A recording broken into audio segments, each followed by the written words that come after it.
భారత్లో వాయు కాలుష్యం కారణంగా ప్రతిరోజు 5 ఏళ్లలోపు చిన్నారులు 464 మంది మృతి చెందుతున్నారని స్టేట్ ఆఫ్ గ్లోబల్ ఎయిర్ నివేదిక పేర్కొంది.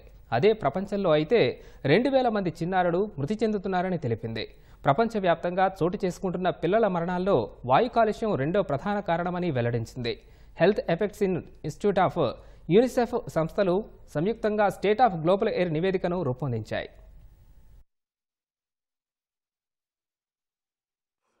అభివృద్ధి పేరుతో ప్రకృతిని ఇష్టారీతిన ధ్వంసం చేస్తుండటంతో గాలి నాణ్యత వేగంగా క్షీణిస్తోంది.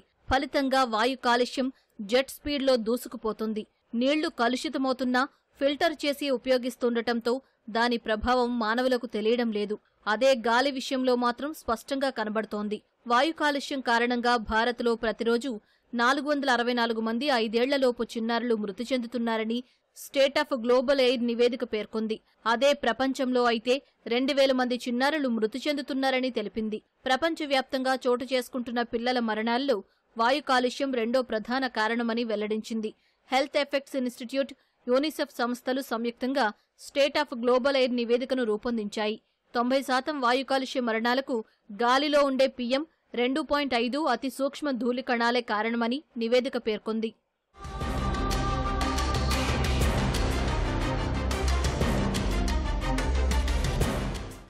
పేద మధ్య ఆదాయ దేశాలే కాలుష్యం కారణంగా ఎక్కువగా నష్టపోతున్నాయని నివేదిక పేర్కొంది.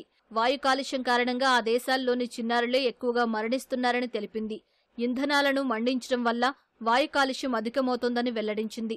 2021లో 50 లక్షల పిల్లల మరణాలకు ఇంధనాల వల్ల తలెత్తిన వాయు కాలుష్యమే ప్రధాన కారణమని వివరించింది. వ్యవసాయ ఉత్పత్తులను కాల్చడం, వ్యర్థాల నిర్వహణ సరిగ్గా లేకపోవడం, థర్మల్ విద్యుత్ కేంద్రాలు, ట్రాఫిక్ వాయు కాలుష్యానికి ప్రధాన కారణాలని తెలిపింది.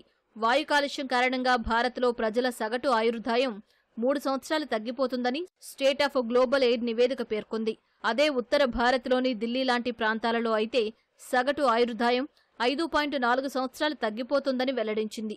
వాయు కాలుష్యాన్ని అరికట్టేందుకు, శీతాకాలంలో కాలుష్యాన్ని ఎదుర్కొనేందుకు గురువారం ఢిల్లీ ప్రభుత్వం పలు శాఖలతో సమావేశాన్ని నిర్వహిస్తోంది. వింటర్ యాక్షన్ ప్లాన్పై ఈ సమావేశంలో చర్చించనున్నారు.